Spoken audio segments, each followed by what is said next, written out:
বিসমিল্লাহির রহমানির রহিম।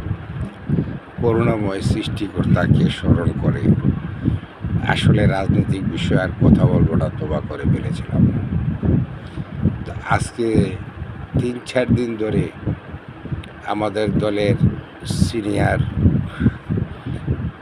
মহোদয় রেজভী সাহেবের কিছু পোস্ট দেখে এবং আমাদের দলের চেয়ারম্যান জনাব তারেক রহমান স্যারের কিছু পোস্ট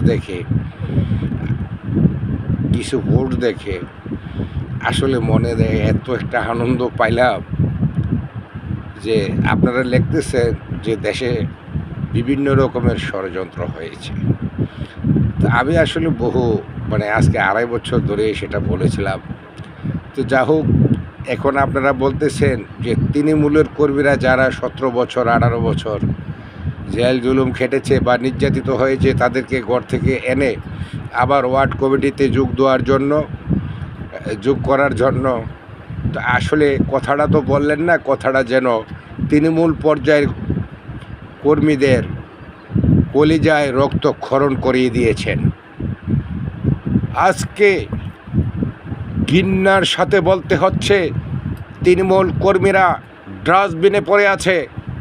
আজকে তৃণমূল কর্মীরা আপনার সমাজে কোনো মূল্যায়ন পাচ্ছে না, আপনার কোনো নেতৃবৃন্দর কাছে কোনো দাম পাচ্ছে না। দাম পাচ্ছে পেসিসের আমলের যারা আমলি করেছিল তারাই দাম পাচ্ছে, তারাই সমাজের বিচার আচার করছে। আমি মাননীয় দলের চেয়ারপারসন এবং দেশের প্রধানমন্ত্রী প্রাইম মিনিস্টার মহোদয় আপনার দৃষ্টি আকর্ষণ করতে চাই। আপনি আসলে একটা কথা, আমি ছোট্ট কথা দিয়ে আপনাকে শেষ করব। কিরাকার ছিলাম যে ছাত্র আন্দোলনের পরে যখন আপনার এই টিসিবির কার্ড নিয়ে গণ্ডগোল হয়েছিল, আমরা পাই নাই। আওয়ামী লীগের লোকেরা তখন ছাত্র আন্দোলনের পরও বিএনপির কাঁধে ভর করে সেই মাল লুট করে নিয়ে গেছে, সেটা নিয়ে প্রতিবাদ করেছিলাম। আমার লাইফে এখনও পর্যন্ত আছে। গত রবিবারে সামান্য কটা আটার জন্য দিনের 10:30 বাজে গেছি, সেখানে নিষেধ করে দেওয়া হয়েছে যে আজকে দোয়া শেষ। তাহলে ২.৫ বছর পরে আটার জন্য গিয়েছিলাম পেটের ক্ষুধায়। আপনি বলেন তৃণমূল কর্মীদেরকে ঘর থেকে ডেকে আনবে, আরে আপনার সামান্য টিসিবির মাল পায় না, আপনার সামান্য টিসিবির আটা পায় না, আপনার সামান্য চাল পায় না।